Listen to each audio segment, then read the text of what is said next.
He didn't follow her at first. He only imagined her. And sometimes, imagination is more dangerous than reality. Because when someone builds a version of you in their mind and then meets the real you, they don't adjust. They insist the real world conforms to the fantasy. And when you refuse to play the role they've already written for you, you become the villain in a story that exists only in their head. Welcome to NightFrameHub YouTube channel. Before start, subscribe the channel and hit the bell icon. He hadn't meant to glorify her, to make her untouchable, to elevate her beyond anyone else. But radiant she was. She drew people in effortlessly, shook hands, held doors, made room on benches, offered smiles without expectation. Are you the organizer? No, she wasn't.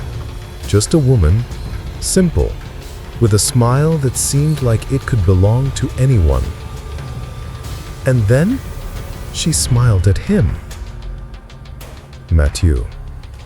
His hands gripped the edge of his cup until the skin whitened. His nerves buzzed under the surface. "What's that tattoo?"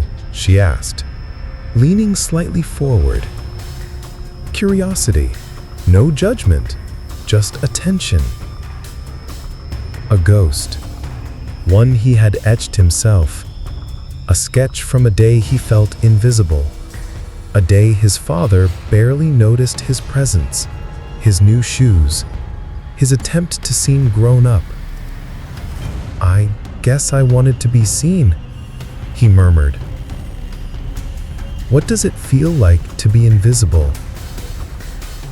He didn't know whether to feel frightened or exposed. The cafe smelled of dark coffee and warm bread. Worn leather chairs creaked. Pamphlets lined the windowsills. His hands shook. She noticed.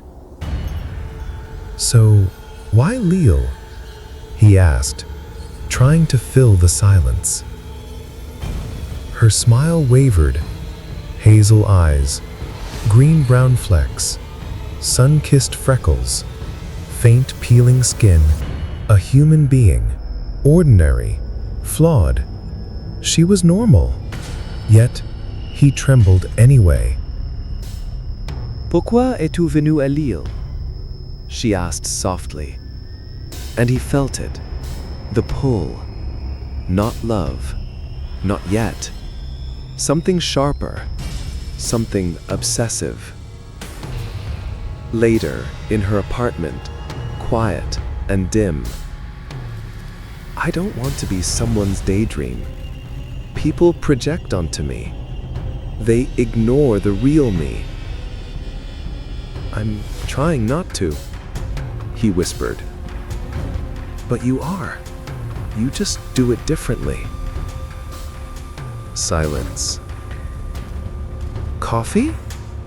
she asked finally, trying to reset the moment. The messages started the next day. "Hi, Matthieu. I think we need space. Let's stay friends. I'll bring someone with me to the fireworks." Then came the deluge. Messages dissecting her, assigning motives, defining her feelings, as if a fleeting kiss had granted him ownership. "Matthieu, stop. You're crossing lines." He responded, cold and rigid. "Consider others before you act." Silence. Block. Unblock. A new message. Longer, calmer, more unnerving. He tried to rebuild her in his mind, piece by piece, as if she were clay. And then, the presence began. Not visible, not tangible, but it was there, watching, waiting. She locked her doors, drew the curtains, double-checked every latch. It didn't matter. He had imagined her so completely that his shadow lingered in her world. Nightmares came next. Vivid, real. In one, he followed her. She woke, gasping, heart pounding, rechecked locks, flipped on lights. What if he could see? What if he knew? What if the imagination had legs? Across the city, Matthieu crouched on a curb, wind crawling up his spine. Girls laughed, keys jingled, doors opened. One door paused, and a shoe slipped in. He didn't knock immediately. He waited, rehearsed, convinced himself if he spoke, if he explained, if she understood his version of her. Then he rose, lifted his hand, and knocked. Once. Twice. Slower. Harder. Knock.